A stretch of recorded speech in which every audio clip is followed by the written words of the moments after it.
Morning. We are gathering for the first day of the General Conference session. We're beginning at 9:30 this morning. It's kind of a later morning for us. And delegates are arriving now. We're going to be having orientation this morning.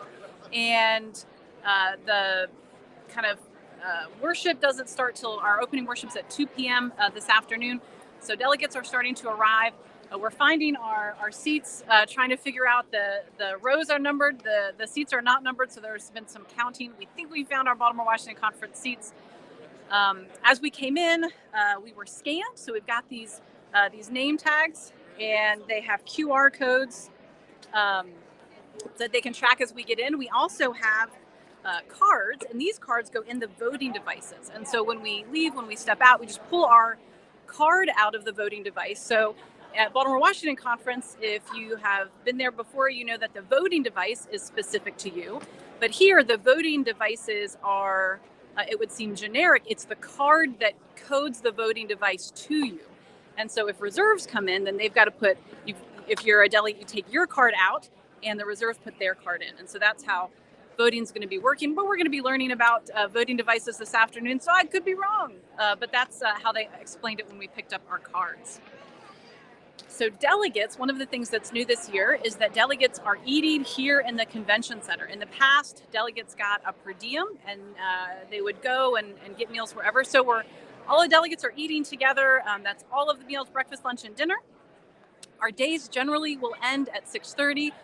That was a rule that was passed at previous general conferences. Saturday's going to go longer. Today, we're going to be organizing. There can always be surprises. And so you continue to have discussion about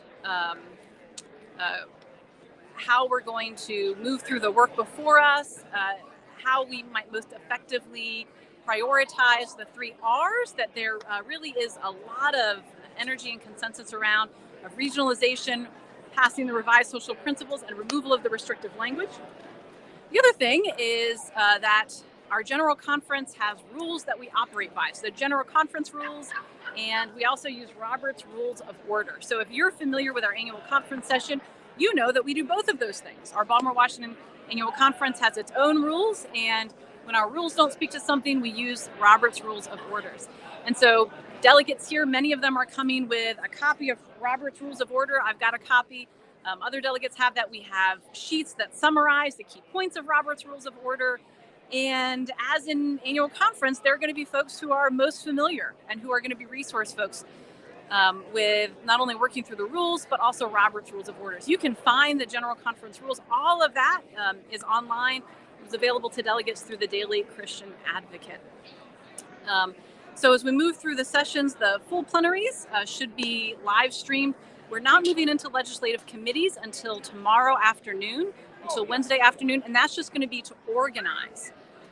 So Wednesday afternoon, the legislative committees will gather to elect officers, and that happens at 2. So after lunch, after that, the officers will have training, and delegates who are not officers will be released for the day.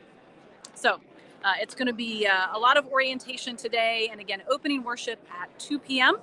And so I hope that you'll tune in, watch for updates, and we look forward to a wonderful general conference, and I'm excited to see how God continues to be at work through our holy conferencing and our time together here at General Conference.